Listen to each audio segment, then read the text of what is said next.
Delhi police का licensing department बहुत ही महत्वपूर्ण डिपार्टमेंट है।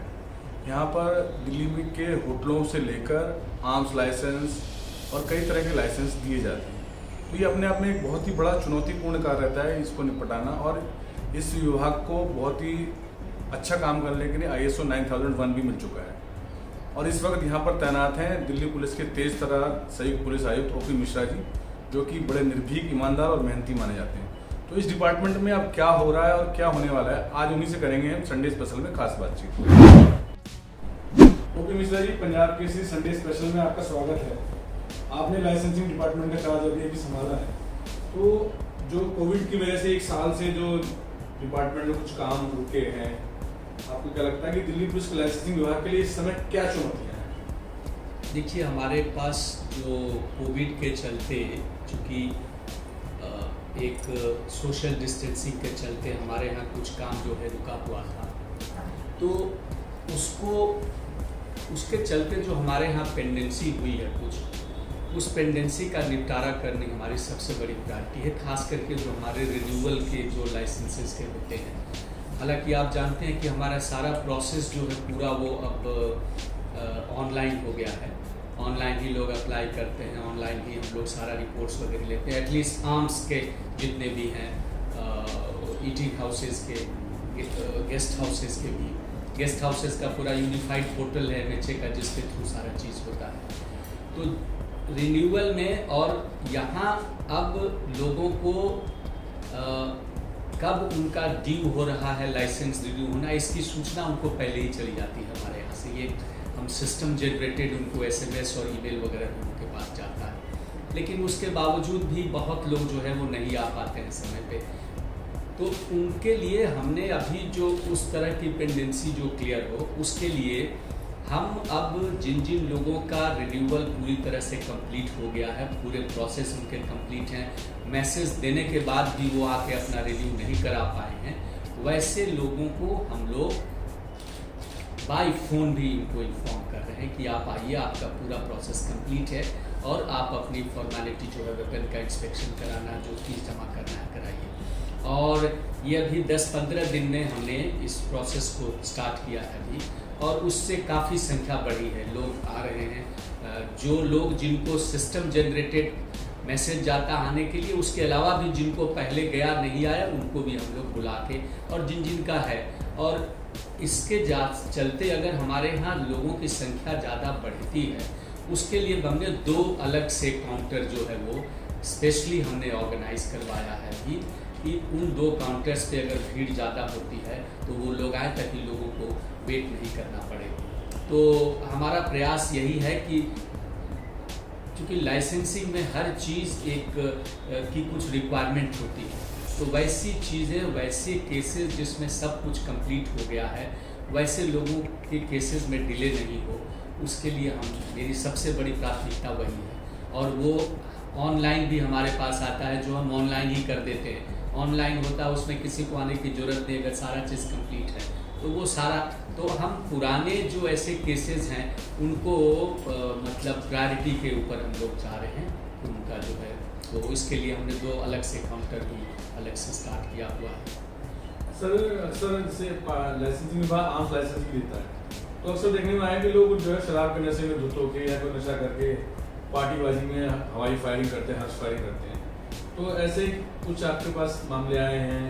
उन पर क्या कार्रवाई की और भविष्य में ऐसे ना हो? देखिए, अभी मैं इस तरह के कितने केसेस हैं उसकी संख्या तो मैं अभी आपको नहीं बता सकता हूँ, लेकिन इस तरह की अगर कोई भी घटना होती है जिसमें लाइसेंस जिनको दिया गया है और उस लाइसेंस के जो टर्म्स कंडीशंस हैं उनको वो वायलेट करते हैं, तो आर्म्स एक्ट के तहत एक पूरी प्रक्रिया है जिसके थ्रू उनके खिलाफ जो है कार्रवाई की जाती है। और ऐसे केसेस में जहां अगर किसी ने आर्म्स लाइसेंस इसलिए प्रोक्योर किया है कि उनको किसी तरह के अपनी आत्म सुरक्षा करनी है, उसके लिए लिया, लेकिन अगर आत्म सुरक्षा के बजाय वो किसी को धमकाने, किसी को इस तरह का शोषण करने में, वैसे लोगों के खिलाफ बहुत सख्त कार्रवाई होती है। और उस सख्त कार्रवाई में वैसे व्यक्ति के लाइसेंस को कैंसिल भी किया जाता है। तो वो एक पूरा प्रोसेस है जिसके थ्रू ऐसे लोगों के खिलाफ जो है कार्रवाई होती है। और हमारे पास बहुत ऐसे केसेस रिपोर्ट होती हैं लोकल पुलिस से, डिस्ट्रिक्ट पुलिस से, जहां जो लाइसेंसधारी हैं जिन्होंने लाइसेंस की शर्तों का उल्लंघन किया है,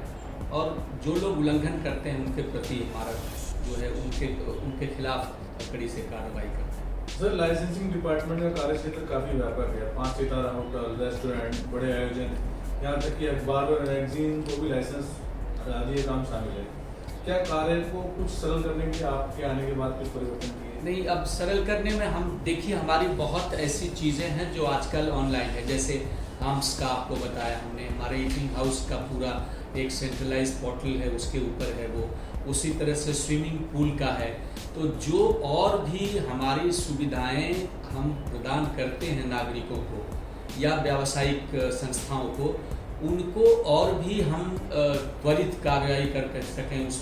उसमें विलंब नहीं हो, जिन जिन संबंधित एजेंसियों से हमारे पास रिपोर्ट आनी वो जल्दी हो। तो कुछ ऐसी अभी जो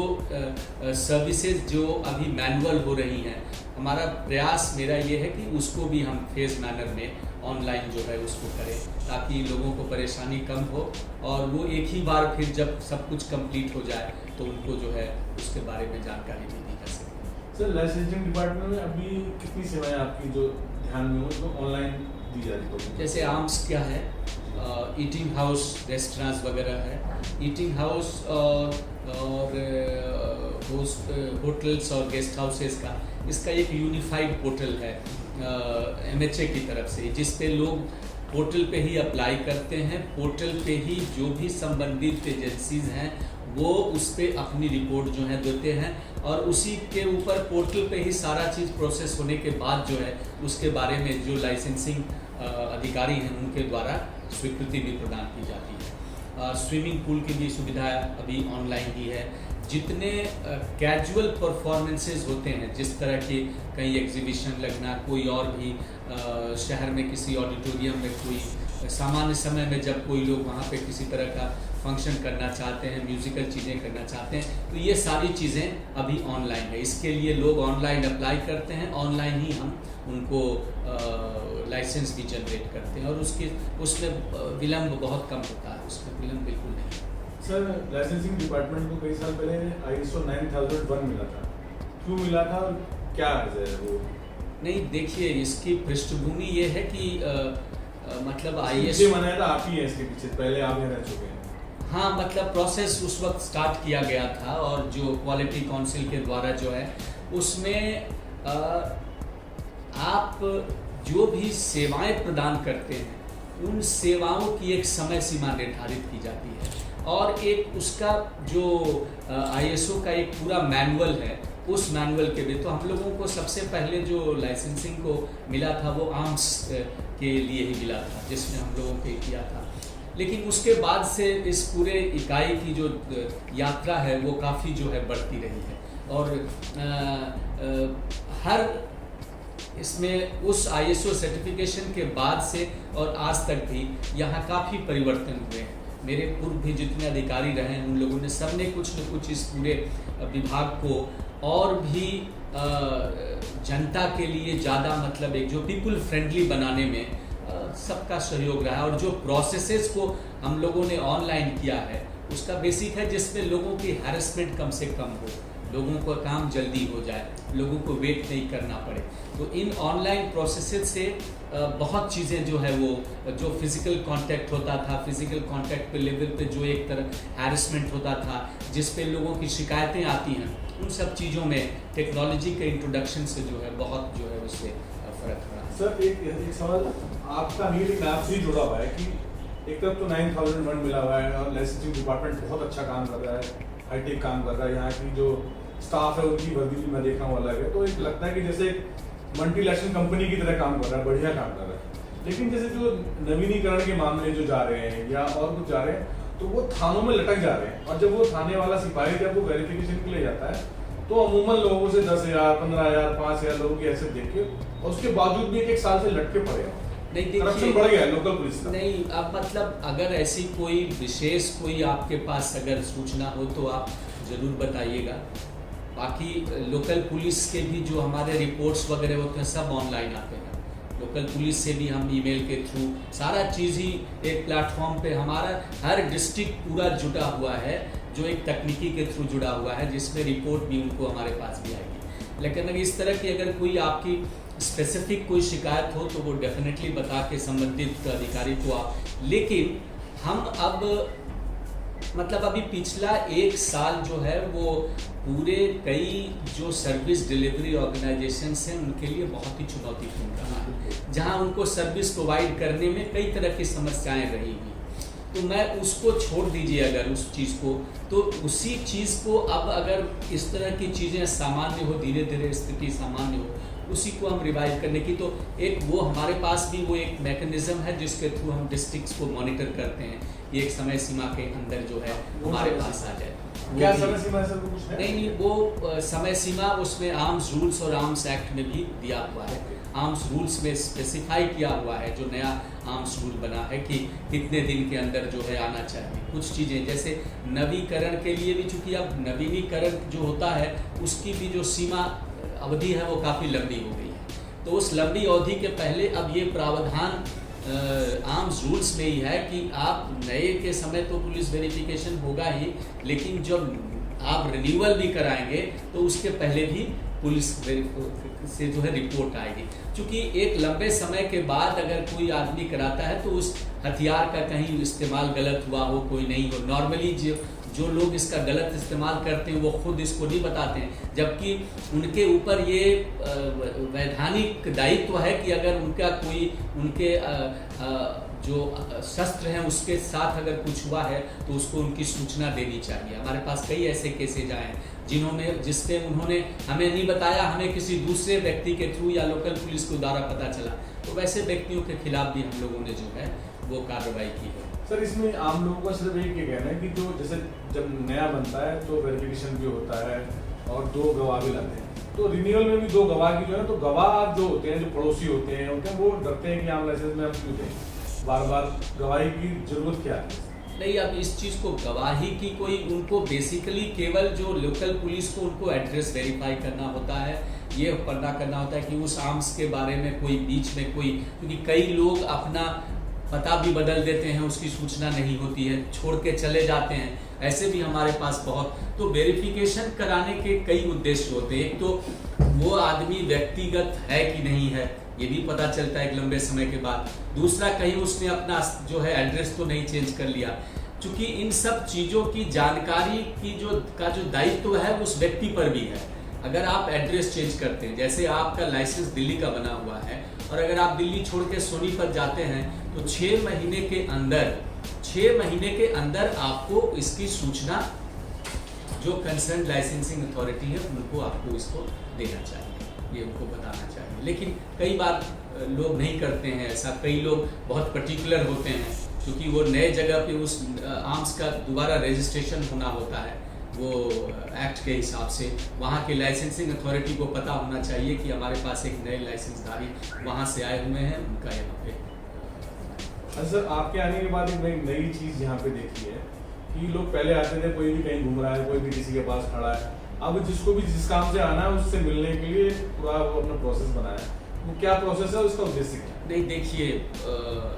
एक NIC का एक बहुत अच्छा विजिटर्स मैनेजमेंट सिस्टम है, सुस्वागतम जिसको बोलते हैं। तो हमारे यहाँ वो चीज़ उपलब्ध था, और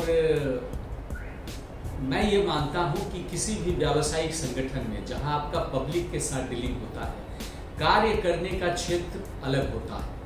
तो जहाँ हमारा जनता के साथ संपर्क, जैसे हमारे काउंटर्स बने हुए, वो एक ऐसे इलाका है जहाँ पे सबके साथ हमारा संपर्क होगा, लेकिन उस संपर्क का एक कार्यक्षेत्र बना हुआ है। जो एक दूसरा कार्यक्षेत्र है जहाँ लोग काम करते हैं, वहाँ किसी भी संगठन में किसी भी बाहर के आदमी का प्रवेश जो है नहीं होना चाहिए, वो उसकी इंटीग्रिटी मेंटेन रहनी चाहिए। वो इसलिए भी कि वो ऐसा कार्यक्षेत्र है जो सामान्य नागरिक के लिए वर्जित है। तो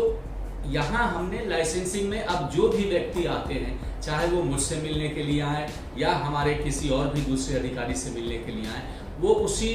विजिटर्स मैनेजमेंट सिस्टम जो हमने किया, जिसमें उनका फ़ोटो जो है आता है, उसके बाद फ़ोटो जनरेटेड पास होता है, तो हमें पता चलता है कि एक दिन में कितने लोग आए हुए हैं, उनका एक हमारे पास होता है। तो बाकी जगह और कहीं कोई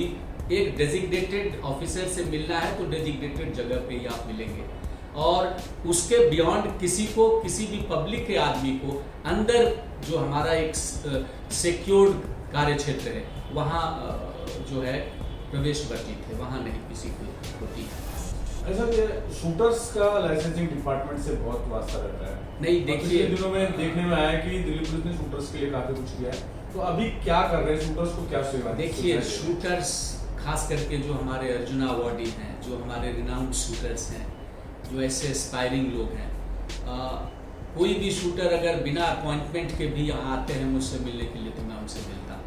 उनकी जो भी समस्या होती है उनको हम उसको सॉल्व करने का प्रयास करते हैं। और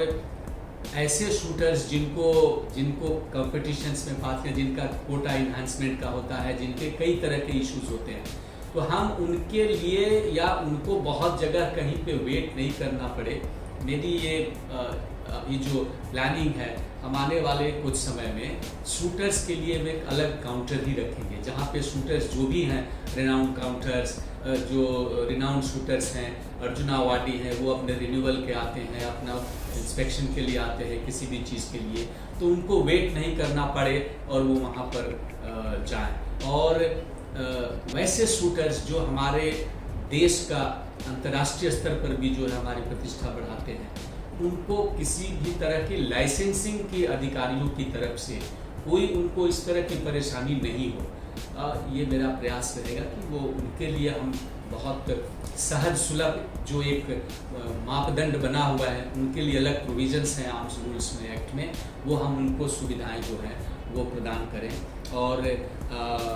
अभी एक संबंधित विभाग के लोग शूटर्स के इश्यूज के लिए उन्होंने कहा भी था, तो मैंने कहा आप मुझे वो